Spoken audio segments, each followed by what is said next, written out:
اچھا، تو میرا آپ سے ایک سوال ہے. ابن ماجہ میں ایک حدیث آتی ہے جو کہتی ہے کہ قرآن کی کچھ آیات ہیں جیسے کہ سٹوننگ، بریسٹ فیڈنگ وغیرہ، اس کو نہ کوئی بکری آ کے کھا گئی، اور ہوا یہ کہ صحابہ بھی ان آیات کو بھول گئے اور پھر اس طرح سے وہ ایبروگیٹ ہو گئی. اچھا، یہ کیا بات ہوئی کہ بکری آ کے آیتوں کو کھا جائے اور صفوں کو کھا جائے اور اس طرح لوگ بھول جائیں قرآن کی آیات کو؟ یہ کیا طریقہ ہوتا ہے ایبروگیشن کا؟ اس کی مجھے کوئی سمجھ نہیں آ رہی، سمجھائیں گے آپ؟ دیکھیں، یہ بات کوئی اتنی خاص آڈ بھی نہیں ہے. پہلی بات تو یہ ہے کہ یہ ہم نے دیکھنا ہے کہ یہ حدیث پہلے پروون بھی ہے کہ نہیں. عام طور پہ یہ حدیث بہت آرام سے کوٹ کر دی جاتی ہے اور ایک قسم کا مذاق کے طور پہ کوٹ کر دی جاتی ہے، دیکھیں جی بکری کھا گئی. تو پہلی بات تو یہ ہے کہ بہت سی عجیب و غریب چیزیں آپ کو فیبریکیٹڈ حدیثوں میں مل جاتی ہیں اور بڑی فنی بھی ہوتی ہیں اور آڈ بھی ہوتی ہیں. اسی لیے سب سے پہلے اہم بات یہ کہ ہم دیکھیں کہ وہ حدیث آتھینٹک ہے بھی کہ نہیں. تو اگر آپ اس حدیث کو دیکھیں تو اس حدیث کو نریٹ کرنے والے بہت سے لوگ ہیں، اور یہ آتھینٹک بکس کے اندر بھی موجود ہے حدیث، اور اس طریقے سے یہ سنن ابن ماجہ اور مسند احمد میں بھی موجود ہے. جو آتھینٹک ورژن ہے اس کے، جس میں صحیح مسلم ہو گیا، اور اس طریقے سے جس کو نریٹ کرنے والے امام مالک رحمہ اللہ اور بڑے بڑے ائمہ ہو گئے، انہوں نے ایسی کوئی بھی بات ذکر نہیں کی. انہوں نے سمپل اس مسئلے کو، اس حدیث کے ٹیکسٹ کو بیان کیا ہے.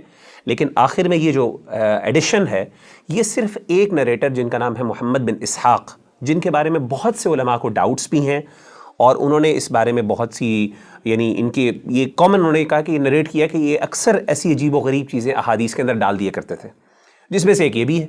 بلکہ ابن قتیبہ الدینوری بہت بڑے امام ہیں، وہ کہتے ہیں کہ امام مالک کی نریشن کو اگر آپ اس سے کمپیریزن کریں تو یہ حدیث اس کے قابل اعتماد نہیں ہے. اور دوسری بات ہے، بالفرض اگر ہم مان بھی لیں کہ یہ حدیث ہے بھی اوتھینٹک، لیٹس اسیوم کہ حدیث اوتھینٹک ہے، مان بھی لیا، تو اس سے کیا ثابت ہوتا ہے؟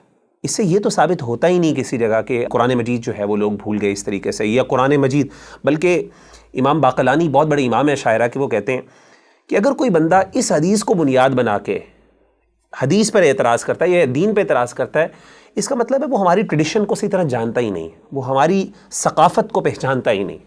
کیونکہ دیکھیں، ہماری ثقافت جو ہے اس میں قرآن مجید کو یاد کرنا اصل تھا. ہم نے قرآن مجید کو سینوں میں محفوظ کیا. صحابہ نے، ابو بکر، عمر، عثمان، یہ سارے وہ لوگ تھے جن کو قرآن مجید یاد تھا. آپ کا کیا خیال ہے کہ یہ بڑی عجیب بات ہے کہ اتنی اہمیت قرآن مجید کی، جس میں کئی صحابہ، میں کہتا ہوں 1000 سے اوپر صحابہ غالباً جنہوں نے یہ قرآن مجید حفظ تھا، آپ کا خیال ہے وہ سارا کچھ انہوں نے صرف لکھ کے حضرت عائشہ کو تھمایا ہوا تھا، جو انہوں نے اپنے پلنگ کے نیچے رکھا، بستر کے نیچے رکھا، اور بکری آئی اور اس کو کھا گئی، اور قرآن مجید اتنی نیگلیجنس، یہ تو ایک نیگلیجنس ہے. اور قرآن مجید کی جو حفاظت اور جس طریقے سے ہم اس کو اہمیت دیتے ہیں مسلمان، تو یہ چیز بڑی آڈ سی، اٹ سیلف آڈ ہے. ہمارے ہاں یہ قابل اعتماد ہی نہیں ہے. اور دوسری بات ہے، صحابہ کو قرآن یاد تھا. اگر بالفرض ہو بھی جاتا تو صحابہ بہت نریٹ کرنے والے تھے. آپ کو پتہ ہے جب قرآن مجید لکھا گیا تھا تو صحابہ نے خود ویریفائی کیا، حفظ تھا، انہوں نے اپنے سینوں سے ویریفائی کیا، انہوں نے کہا ہاں یہ ایسے موجود ہے. تو یہ کوئی اتنی بڑی بات نہیں. Okay, that makes some sense.